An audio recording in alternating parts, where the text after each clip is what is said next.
On se retrouve aujourd'hui pour notre Get Ready With Me du dimanche. Comme toujours, je vais me maquiller à la caméra avec vous tout en utilisant des nouveautés, des produits qui sont arrivés il n'y a pas très longtemps sur le marché. Aujourd'hui, nous allons discuter de la palette Mini Gold de chez Natasha Denona. J'ai eu beaucoup de demandes quant à cette petite palette. J'ai acheté de petits kits de chez Fenty Beauty qui me faisaient un petit peu envie. J'en ai vu passer des swatchs sur les réseaux sociaux et je me suis dit ça j'ai envie d'essayer. Et puis il y a d'autres produits dont je vais vous parler, une poudre Milk, un enlumineur Marc Jacobs. Donc comme toujours, je me rapproche de cette caméra. Enfin je veux zoomer, je vais zoomer maintenant. Faut que j'arrête de dire je me rapproche parce qu'en fait j'ai changé d'objectif. Et je peux désormais zoomer. Et ça, c'est merveilleux. Je me débarrasse de cette mèche et je passe tout de suite à l'application du maquillage. Comme je vous disais, sur mes yeux aujourd'hui, ce sera la Mini Gold de chez Natasha Denona. Je l'ai portée dans une de mes dernières vidéos. Je l'ai également portée en story. Et alors, j'ai reçu une flopée de messages de votre part où vous me disiez « Gabi, il faut absolument que tu nous montres comment est-ce que tu as réalisé ce maquillage ?» Donc, c'est ce que je vais faire aujourd'hui. Je vous ai préparé quelques swatchs, enfin les 5 swatchs de la palette. Au début, c'est cette teinte-là, j'étais là je sais pas trop ce que je vais en faire. Et puis finalement, j'aime beaucoup. Donc, je vais vous montrer tout ça en action tout de suite. Je vais commencer évidemment par cette teinte-là que je vais tout d'abord appliquer dans mon creux de paupière. Alors, pour avoir testé cette palette depuis maintenant, je sais pas, moi ça doit faire 3 semaines que j'ai cette palette chez moi à peu près. Au niveau de la qualité des fards, je ne trouve pas que ce soit la mini la plus réussie de Natasha Denona. Je préfère largement la mini nude. Je parle vraiment au niveau de la qualité des fards, je parle pas forcément au niveau de l'harmonie des teintes. Après ça, c'est vraiment une question de goût. Mais voilà, ce ne sont peut-être pas les fards avec la plus jolie texture que j'ai pu tester chez Natasha Denona. Mais après, franchement, c'est une palette qui fonctionne. Les fards ne sont pas non plus patchy. On arrive bien à diffuser la matière, on arrive bien à estomper, à avoir de très jolis rendus. Après, je vous dis ça, mais vous pouvez voir, la pigmentation est bonne. Je n'ai rencontré aucune difficulté à travailler ce fard. C'est allé assez vite. Après, je sais pas si vous pouvez voir que ça devient un petit peu plus foncé. Alors que je suis vraiment restée sur la première teinte qui est ici. Et ça a tendance à ressortir un petit peu plus foncé sur la paupière que finalement ce à quoi ça ressemble dans la palette. Voilà, donc ça c'est quelque chose que j'ai remarqué plusieurs fois. Je tiens à vous le dire. Je prends maintenant ce vert olive ici. Alors au début quand la palette était présentée, tout le monde disait un kaki, un kaki. Attention, ça n'est absolument pas un kaki. On est vraiment sur un vert olive. C'est très joli, mais ça n'est pas un kaki. Et donc j'applique ça sur toute ma paupière mobile.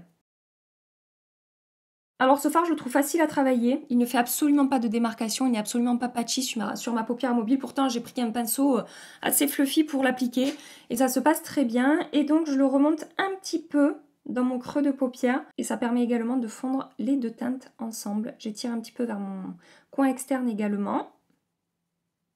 Je prends ce vert lumineux qui est ici. Au niveau de la texture de ce fard, attention, en fait, les 3 lumineux dans cette palette sont quand même assez poudreux. Donc je vous conseille, je ne sais pas si vous avez vu, j'ai soufflé sur mon doigt avant de l'appliquer sur mon œil, c'est pour éviter d'avoir des chutes. Et je vous conseille du coup de travailler ces fards au doigt ou alors d'humidifier un pinceau plutôt qu'avec un pinceau sec. Mais mis à part ça, le rendu de ce fard est vraiment très joli sur la paupière. Je reviens travailler un petit peu ma transition ici pour estomper un petit peu les bords. Je prends la teinte la plus foncée dans la palette. Alors cette teinte elle est très jolie, mais je vous avoue qu'au niveau de la pigmentation, c'est pas non plus, enfin je m'attendais à ce que ce soit plus intense que ça. C'est pour ça que je vous dis tout ça par rapport à cette palette. Je la trouve vraiment très jolie, j'adore la porter parce que les teintes sont un petit peu originales selon moi et que j'aime beaucoup le rendu des make-up que j'obtiens avec cette palette. Mais en même temps, voilà, comme je vous dis, c'est pas la meilleure qualité, je trouve, que j'ai pu rencontrer chez Natasha Denona. Mais c'est pas mauvais non plus. Je vous détaille tout ça pour que vous ayez vraiment une idée de ce que vous allez trouver dans cette palette si jamais vous voulez l'acheter. Mais je sais déjà qu'il y en a beaucoup d'entre vous qui ont déjà acheté cette palette. Je vous ai vu sur Instagram. Vous êtes venus me montrer. En vous racontant tout ça, je vous ai même pas dit ce que j'étais en train de faire. Tout simplement, j'intensifie mon coin externe. Et je reprends mon premier pinceau et j'estompe un petit peu les bords. Et je fonds les matières ensemble. Étape suivante, je retire les chutes que j'ai sur mes joues et je redéfinis mon coin externe. Comme mascara, je vais tester avec vous aujourd'hui le dernier mascara de chez Laura Mercier. Bon, ça fait un petit moment qu'il est sorti. Je ne l'avais pas testé et puis je l'ai eu dans un kit que m'a offert Sephora au Canada. Et je me suis dit, super, je vais pouvoir tester ce truc. Donc la brosse est un petit peu spéciale, elle est en spirale. On est sur une brosse qui est quand même assez grosse. Si vous avez testé les produits dont je vous parle aujourd'hui, que ce soit la Mini Gold ou les autres produits dont je vais vous parler, je vous attends dans les commentaires pour venir me dire un petit peu ce que vous pensez de ces produits. Et donc là, je vais tester ce mascara-là. On va voir un petit peu ce que ça donne. Alors franchement, écoutez, je trouve que c'est pas mal du tout. Il m'a apporté beaucoup de volume et beaucoup de longueur. Il a vraiment étoffé ma ligne de cils. Il a épaissi, mais sans faire de paquet. Ça faisait longtemps que j'avais pas testé un mascara qui me plaît autant. Après, on va voir au niveau de la tenue si ça transfère pas au-dessus, là, sur mon arcade sourcilière. C'est un souci que j'ai parce que mes cils touchent en fait au-dessus. Mais si ça tient bien, le résultat est super joli. Je sais pas ce que vous en pensez. Ça me plaît. Hors caméra, je maquille mon deuxième œil et je reviens tout de suite avec vous. Petite info que je veux vous donner avant de continuer mon maquillage. Je ne sais pas si vous avez vu ma dernière vidéo dans laquelle je vous fais une revue sur la marque Pat McGrath. Je vous l'accroche ici si vous ne l'avez pas vu. Dans les swatchs des 6 rouges à lèvres que je possédais déjà, je vous disais que j'en avais 3 qui étaient des miniatures. Ce sont ces 3 petits rouges à lèvres là qui sont vendus en kit. Ils n'étaient pas encore arrivés chez Sephora. Sachez que c'est chose faite puisque j'ai trouvé ce petit kit dans mon Sephora hier. Alors le kit n'est pas encore en ligne, en tout cas à l'heure à laquelle je vous parle, il n'est pas en ligne, mais sachez que je pense que ça va débarquer incessamment sous peu. Je trouve ça intéressant, on peut tester 3 teintes de ces rouges à lèvres qui sont d'excellents rouges à lèvres pour le prix d'un seul rouge à lèvres. Voilà, donc je voulais vous passer cette info que je trouve assez intéressante. Je continue maintenant mon maquillage. J'ai déjà appliqué ma base qui est la Original Skin de chez Origins. Aucune base pour l'instant n'arrive à détrôner cette base. Pour moi, sur ma peau, c'est la meilleure, définitivement. Et aujourd'hui, je vais utiliser un fond de teint que j'ai déjà utilisé la semaine dernière avec vous à la caméra, mais c'était une première impression, donc je me suis dit qu'on allait le réappliquer aujourd'hui. Et j'ai une poudre après à tester, donc je préfère utiliser un fond de teint que j'ai déjà commencé à tester. C'est le Always Fabulous de chez Bourjois. Et donc je vous disais, je l'ai appliqué la semaine dernière à la caméra. C'était un Get Ready With Me make-up de grande surface, make-up prix abordable. Et j'ai beaucoup aimé ce fond de teint. Et j'ai continué à le porter. Enfin, je l'ai porté 2 fois depuis que j'ai réalisé cette vidéo. Et franchement, il est génial ce fond de teint. Je ne pensais pas l'aimer autant. Il a un très joli rendu sur la peau. Il est hyper facile à appliquer. Il est imperceptible. Il est fin. Il a une couvrance très correcte qui va atténuer les rougeurs, les imperfections. Après, c'est pas une couvrance extrême, mais c'est quand même pas mal du tout. Et il a une excellente tenue du matin jusqu'au soir. Je n'ai pas besoin de faire de retouches. Enfin, vraiment, je suis bluffée par la qualité de ce fond de teint, donc je voulais absolument vous en reparler un petit peu et vous le remontrer en action. Et après au niveau du fini, il a un fini semi-mat, c'est-à-dire là quand je l'applique pour l'instant il est un petit peu lumineux, mais après quand il sèche, il a un fini semi-mat, voilà. Pendant que je termine d'appliquer ce fond de teint, je vais vous faire bosser un petit peu, alors pensez à liker cette vidéo si vous passez un agréable petit moment avec moi. Appuyez sur ce petit pouce en l'air, ça fait toujours plaisir, je vous le dis à chaque fois. Et si vous débarquez à peine sur ma chaîne, sachez que voilà, tous les dimanches, on se retrouve pour des Get Ready With Me dans lesquels je teste des nouveautés make-up. J'adore ça, donc si vous aimez ça aussi, abonnez-vous. Comme ça, vous ne manquerez rien de la suite des vidéos. Voilà, on s'amuse bien ici. En tout cas, moi, je m'amuse bien avec vous. Je vous fais un zoom pour que vous puissiez voir le rendu totalement imperceptible de ce fond de teint sur ma peau. Il a vraiment un très beau rendu. Chaque fois que je l'applique, j'en reviens pas. Là, pour le coup, franchement, ce fond de teint, rapport qualité-prix, là, on tient une pépite. Comme anti-cerne, je vais utiliser celui de la même gamme de chez Bourjois, c'est le Always Fabulous, que j'ai également testé dans cette dernière vidéo. Et sachez que c'est également une très jolie découverte à petit prix, enfin à prix abordable. On n'est pas sur du tout petit prix, ça coûte pas 3 € non plus. Mais voilà, c'est un très bon anti-cerne. Je n'ai pas besoin de le poudrer. Il ne file pas dans les plis, il tient bien. Il lisse bien mon dessous d'œil. On est sur une couvrance moyenne. Il apporte un petit peu d'éclat. Il finit pas, enfin il sèche pas complètement mat. Donc j'aime bien moi avoir un petit peu de lumière sur le contour de mon œil. Je trouve que ça apporte meilleure mine. Pour poudrer mon teint maintenant, je vais utiliser une poudre que je n'ai jamais utilisée avec vous à la caméra. Et je vous avoue que je ne l'ai pas beaucoup testée depuis que je l'ai acheté. Je l'ai acheté au Canada. Il s'agit de la poudre Milk Makeup Blur Plus 7 Powder. Donc une poudre qui va unifier, flouter et fixer le maquillage apparemment. Je ne l'ai testé que 2 fois avec des produits que je ne connaissais pas beaucoup. Donc bon, je vous avoue que je ne sais pas trop quoi en penser pour le moment. Le packaging est un petit peu chiant, excusez-moi le terme. Donc on dévisse le capuchon là. Normalement il y a une éponge ici, voilà, une éponge que je n'utiliserai probablement jamais. Et ensuite on a un tamis. Mais alors je trouve que pour aller récupérer le produit à l'intérieur, c'est pas super bien fichu. Donc là j'ai bien tapé au dos de la poudre pour faire descendre là la poudre sur le tamis. Mais le packaging franchement, c'est pas mon préféré. On va voir sur ce fond de teint que je commence à connaître maintenant comment va se comporter cette poudre. Donc je l'applique sur ma zone T à l'éponge.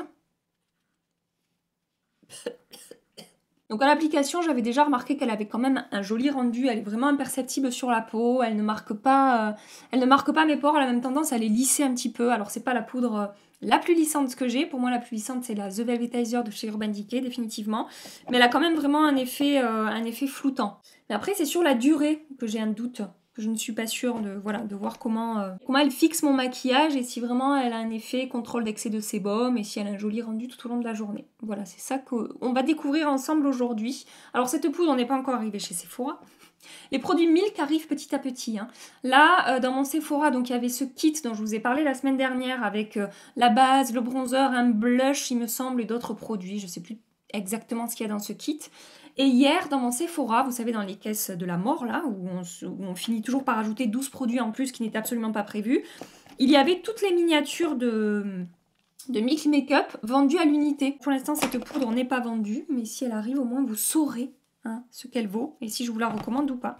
Et vous voyez, là, avec mon pinceau, j'arrive pas à aller chercher la poudre. Donc ça, c'est un peu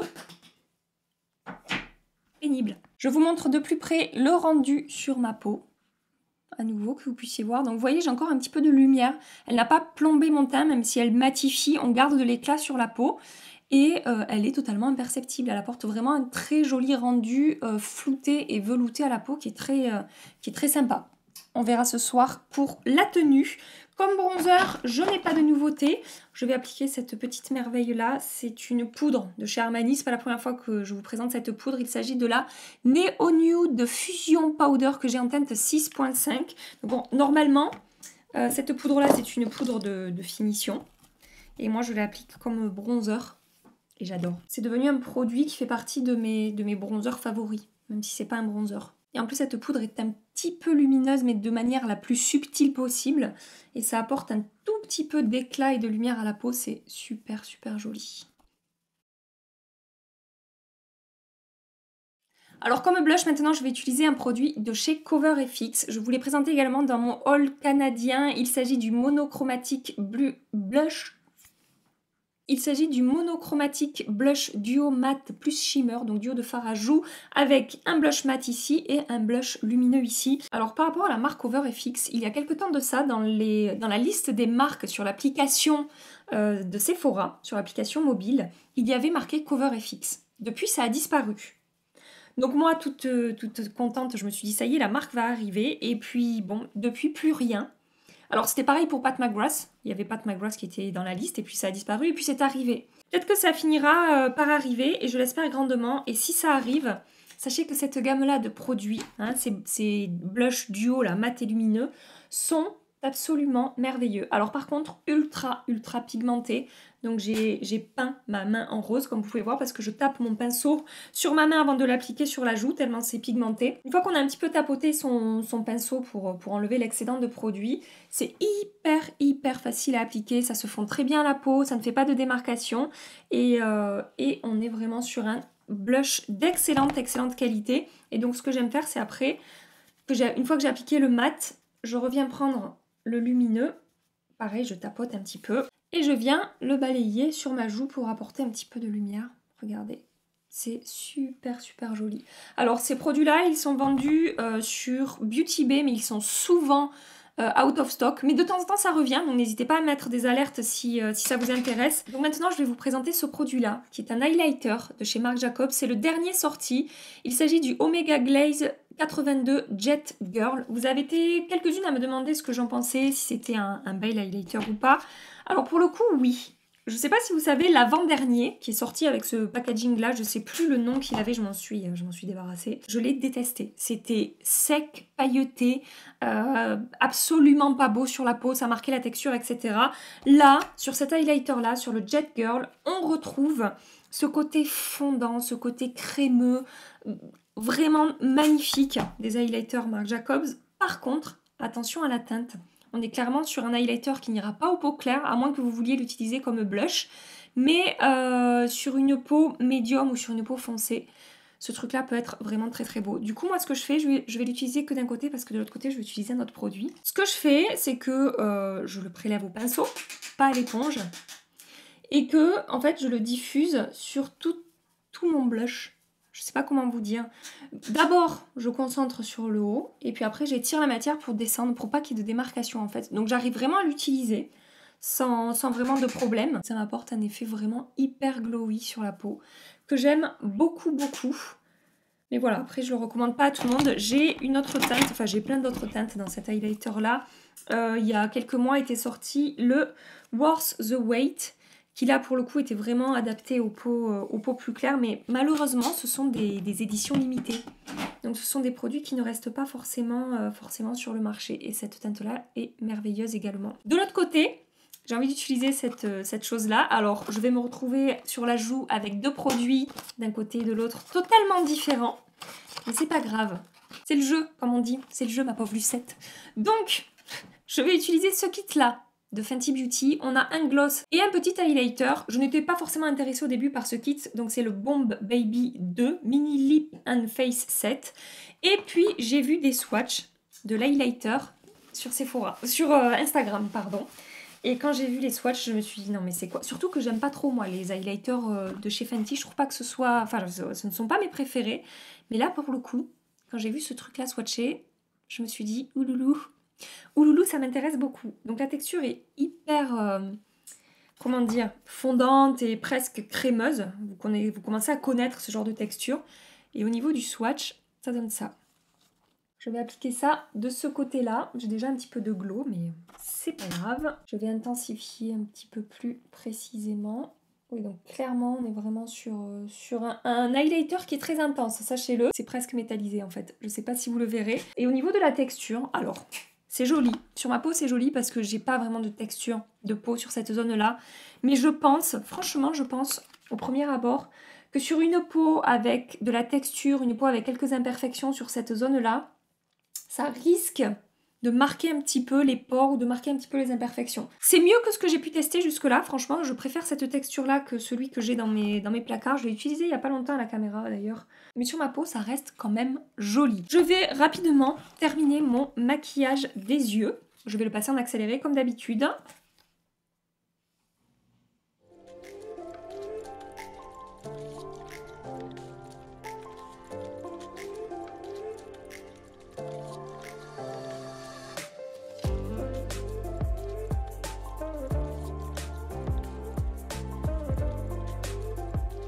Comme rouge à lèvres maintenant, alors j'avais acheté ce truc là. Ce truc là c'est quoi? C'est un petit produit de la collection de Noël de Fenty.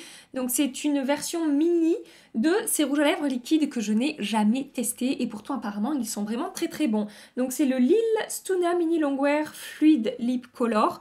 Mais je vous avoue qu'avec ce que je porte sur les yeux là, je me dis... Ah, il y a le voisin qui passe avec le tracteur. Attendez, ça fait du bruit. C'est la teinte Underdog. Je jamais testé, hein, c'est pareil, si vous avez déjà testé, n'hésitez pas à me dire ce que vous en pensez. Mais là, je me dis qu'avec mon maquillage, cette teinte-là, ça risque d'être un petit peu compliqué. Regardez. Oh, après, elle est magnifique. Cette teinte, elle est sublime. Regardez, c'est mignon comme tout, cette petite miniature. Ça va être un poil too much. Qu'en pensez-vous? J'ai quand même envie de tester, juste voir ce que ça donne la teinte sur les lèvres. Au pire, après, je l'enlève et je mets un petit gloss. Alors la pigmentation est sublime. C'est quoi? Ouais. Je veux. Ouh, c'est gros. C'est pour ça que je dis que t'es coquine. En plus, livré un samedi et tout. C'est quoi? From Paris. Tu peux me l'ouvrir? Luxe, art, beauté. Tu veux que je te l'ouvre? Oui. Qu'est-ce qu'il y a?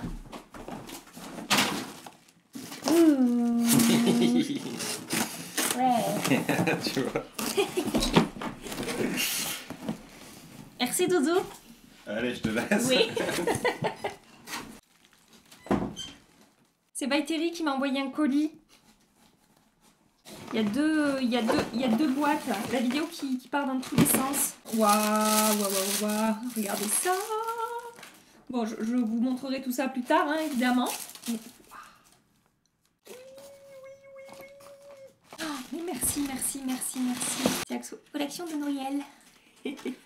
Le CC Sérum que j'aime tant. Bon allez. revenons-en à notre maquillage. Donc le rouge à lèvres, franchement, la teinte est magnifique. Je le sens absolument pas sur les lèvres, il a eu le temps de sécher. Je suis en train de chercher mon miroir. Il a eu le temps de sécher.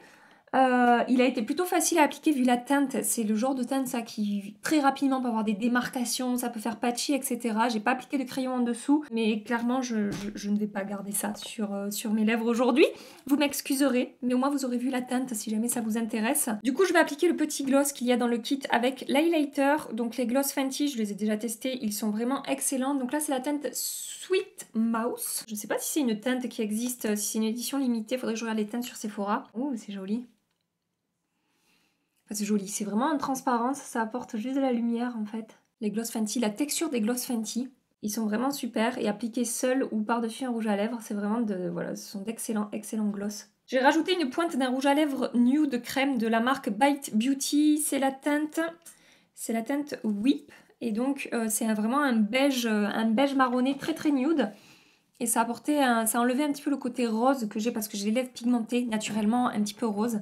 Et du coup, je voulais un truc un petit peu plus beige en fait. Voilà. Donc c'est ce que j'ai obtenu.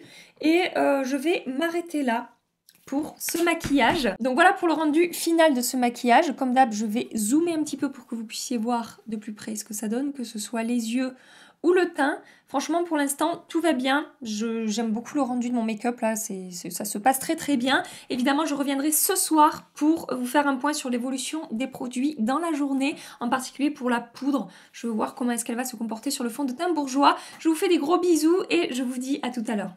9 heures après l'application du maquillage, il est grand temps que je fasse une retouche, surtout que je vais après au restaurant. Et clairement, je ne sortirai pas comme ça. Je brille beaucoup trop. Cette poudre, définitivement, ne contrôle pas mon excès de sébum. Je vous avais dit que j'étais pas sûre par rapport à cette poudre, que je l'avais testée avec d'autres produits, que je ne connaissais pas trop, le résultat n'avait pas été top. Et là, ça vient confirmer ce que je pense, c'est-à-dire que moi, sur ma peau mixte, non, il n'y a pas assez de contrôle de brillance au cours de la journée. Là, au bout de 9 heures, franchement, pour moi, 9 heures, c'est pas une énorme journée en soi par rapport à ma peau et par rapport aux attentes que j'ai par rapport à mes produits. Donc là, définitivement, non, je brille beaucoup trop sur toute ma zone T. J'ai un petit peu d'effet de matière ici autour de ma bouche. Je vais zoomer pour que vous puissiez voir tout ça de plus près. Je sais pas si vraiment vous arriverez à le voir à la caméra ou pas, mais voilà, je luis. Franchement, là, je brille fort et je vous disais, j'ai un petit peu d'effet de matière autour de ma bouche. C'est pas énorme, mais j'en ai un petit peu plus que normalement quand j'applique ce fond de teint bourgeois. Donc du coup, je vais faire une retouche avec cette poudre. On va voir si au moins elle fonctionne pour faire les retouches. Et ben même au niveau de la retouche, c'est pas terrible. J'ai des poudres qui se comportent mieux au niveau des retouches. Ça fait un petit peu, enfin ça épaissit. C'est un petit peu normal, en même temps j'ai rajouté de la matière. Mais je trouve que ça épaissit la texture sur ma peau. Et que du coup on voit que je porte du fond de teint. Ça a un petit peu marqué mes pores ici, alors que ce matin ça avait tendance à les lisser. Bref, cette poudre n'est pas faite pour moi, je crois. Après, pour le reste du maquillage, rien n'a bougé. Les blushs, bronzer, highlighter, le maquillage sur les yeux, franchement rien à dire. Et après sur les lèvres, évidemment que ça a bougé puisqu'on est sur du glossy, du crémeux. Donc ça ne tient pas énormément. Je vais faire une petite retouche sur mes lèvres. Bon, sinon ce petit gloss Fenty, je le trouve vraiment très sympa. J'aime bien ce kit en fait. L'highlighter s'est bien comporté sur ma peau. Attention, comme je vous ai dit, aux peaux qui ont un petit peu de texture. Mais sinon, sur moi, c'était plutôt sympa. Bon, sur rouge à lèvres, on en reparlera une autre fois. Et je voulais vous reparler du mascara. Franchement, il n'a pas bougé de la journée. Il n'a pas transféré sur mon arcade sourcilière. Il n'a pas fait de chute. La courbure est toujours là. Il est toujours aussi noir. Donc franchement, très jolie surprise, je ne m'y attendais absolument pas, surtout qu'on n'en entend pas parler de ce truc. Je file parce que je suis déjà en retard pour ma soirée, je vous accroche 2 vidéos ici, n'hésitez pas à cliquer si vous voulez rester un petit peu plus longtemps avec moi. Et si cette vidéo vous a plu et que vous voulez voir la suite des aventures YouTube, pensez à vous abonner avant de partir. En attendant ma prochaine vidéo, je vous fais des milliards de bisous. Prenez soin de vous et à très bientôt. Bye bye.